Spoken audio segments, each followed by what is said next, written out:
Chers amis, le Christ est ressuscité, nous sommes toujours confinés. Mais nous avons bon espoir, en toute rigueur, la semaine prochaine, nous devrions pouvoir progressivement régler le problème. Et justement, je voudrais profiter de cette occasion pour faire une petite vidéo et envisager un peu l'après, c'est-à-dire après notre confinement, donc le déconfinement. Une question revient régulièrement, qui est légitime, c'est de se dire, est-ce que finalement ça a un sens de revenir à la vie d'avant? Mais nous avons vécu 2 mois assez intenses. Ici au presbytère, nous étions très heureux d'avoir cette communion avec vous par message interposé, et puis avec toutes ces vidéos. Il faut dire que les pères Pascal et Mathieu, moi-même, nous sommes pliés en 4 pour pouvoir vous rejoindre, pouvoir retransmettre les messes, les chemins de croix, les chapelets, pouvoir offrir aussi quotidiennement une petite vidéo qui puisse nourrir votre méditation. Et tout naturellement, la question surgit, est-ce que finalement ça n'est pas l'avenir de notre vie ecclésiale? Finalement, est-ce que ça a un sens de retourner à l'Église? Et alors on s'interroge sur les évêques qui insistent autant auprès du gouvernement pour pouvoir retrouver le droit de célébrer les sacrements, célébrer la liturgie de manière générale dans les églises. On se dit, est-ce que ça vaut le coup finalement? On n'est pas plus mal comme ça dans son salon à tout recevoir directement depuis mon canapé. Alors je voudrais vous offrir 2 éléments de réponse par rapport à ça. Et notamment en ce qui concerne la liturgie, en ce qui concerne notre vie ecclésiale par la participation à la liturgie. Le premier élément de réponse, c'est que la liturgie n'est pas un spectacle. Alors ça, c'est quelque chose qui est profondément ancré dans nos conceptions de la liturgie, dont il faut absolument se défaire. Alors ce n'est pas notre faute, on est conditionné par tout un environnement qui ne date pas du confinement. Je pense que c'est principalement à partir du XVIIe, XVIIIe siècle qu'on s'est mis à avoir une vision de la liturgie comme d'un spectacle. Alors, les circonstances étaient favorables, c'est-à-dire qu'on avait eu toute la réforme protestante qui minimisait justement les questions liturgiques, et le concile de Trente, la réforme catholique, disons, est venu réaffirmer l'importance de toute la liturgie, notamment l'importance des sacrements et de l'Eucharistie, de la présence réelle dans l'Eucharistie. Alors, on a déployé ça avec tout un faste, et donc c'est tout l'art baroque qui en a découlé, et qui a donné à voir véritablement la liturgie. Le problème, c'est que ça a peut-être trop transformé la liturgie en spectacle. Il y a un beau livre d'ailleurs sur la liturgie qui s'appelle « Le théâtre divin ». Vous avez vraiment une conception de la liturgie comme d'un spectacle au théâtre. Et puis il faut dire qu'on a aussi installé de manière systématique des bancs. Jusqu'alors, la plupart des fidèles étaient debout, pouvaient déambuler à leur guise dans l'église, mais à partir du XVIIe siècle, on s'est mis à utiliser massivement XVIIe, XVIIIe, des bancs, et donc on a figé un peu la liturgie. Mais la liturgie n'est pas un spectacle. Et ça, c'est peut-être un des torts de ce confinement.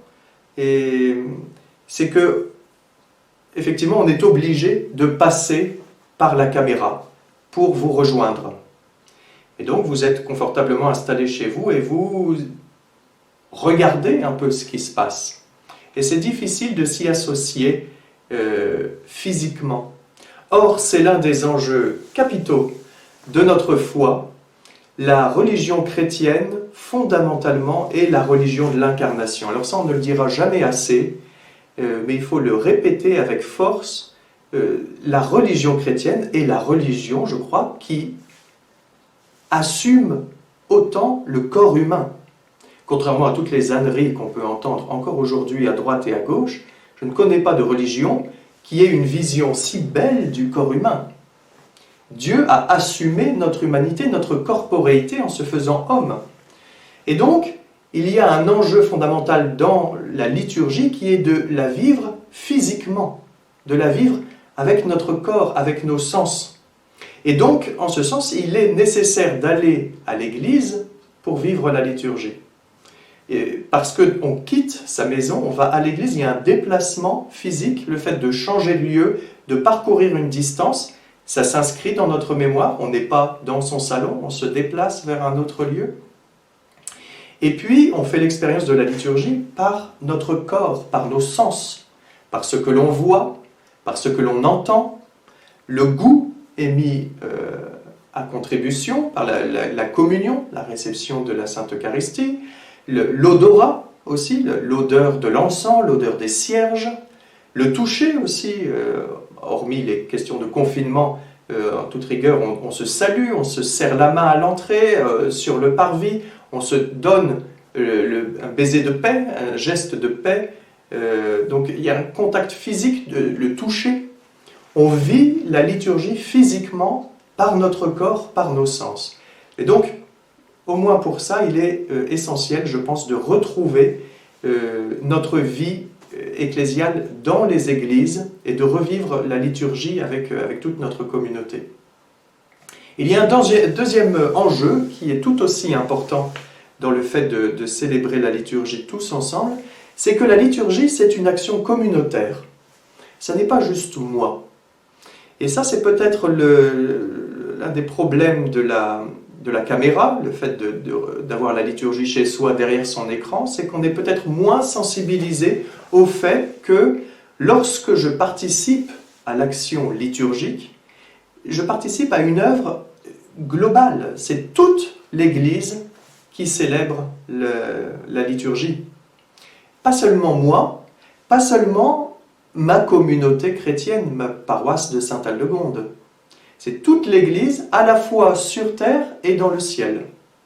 Ici, vous avez le dôme du baptistère de Padoue. Alors, si un jour vous avez l'occasion, après le confinement, il faut aller aussi à Padoue, au moins pour voir la chapelle Scroveni, décorée par Giotto. Mais il faut aussi aller au baptistère de la cathédrale. Et dans le baptistère, vous avez des fresques somptueuses de Giusto de Menabue qui datent du XIVe siècle. Et alors, dans la coupole, juste au-dessus de vous, vous avez cette représentation du Christ Pantocrator. Ici, vous avez la Mère de Dieu. Et alors, vous avez une myriade de saints.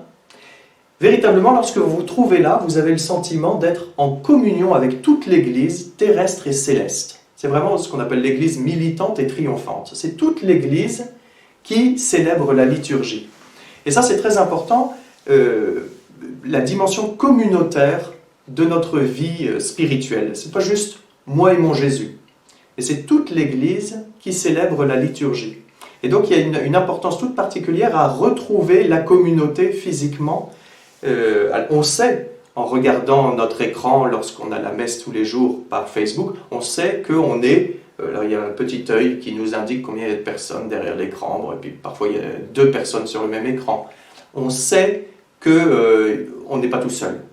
Une chose est de le savoir, autre chose est de le ressentir physiquement. Et lorsque vous êtes au milieu d'une foule, ce n'est pas du tout la même chose que lorsque vous êtes derrière votre écran. Et donc il faut retrouver nos églises, il faut retourner dans nos églises pour faire l'expérience physique de la communauté. Du fait que nous ne sommes pas seuls, mais dans l'action liturgique, c'est toute la communauté, toute l'Église, à la fois sur terre et dans le ciel, qui se rassemble pour chanter la louange de Dieu. Donc tout ça pour dire que oui, il faut absolument que nous retrouvions nos églises. Il y a des débats qui naissent de temps à autre, disant « Oh, finalement, peut-être que Internet est l'avenir de la vie ecclésiale, et puis qu'il n'y a pas grand sens à se retrouver comme avant. » Si, 1000 fois si. Voilà, à la fois pour la dimension physique, corporelle de notre humanité, une humanité assumée et sublimée par le Christ, et puis la dimension communautaire de l'action liturgique.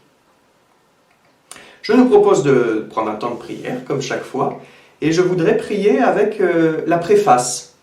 La préface, c'est, vous savez, une partie de la célébration eucharistique, et qui manifeste juste, ce qui vient juste avant le Sanctus, Saint, Saint, Saint le Seigneur, qui manifeste bien le fait que c'est toute l'Église qui célèbre la liturgie, et que donc lorsque nous sommes dans une liturgie, quelle qu'elle soit, eh bien se souvenir que nous ne sommes pas seuls, mais nous sommes à la fois avec notre communauté locale, paroissiale, l'Église du monde entier, l'Église de manière plus générale, avec toute la cohorte de saints qui se trouvent auprès de Dieu.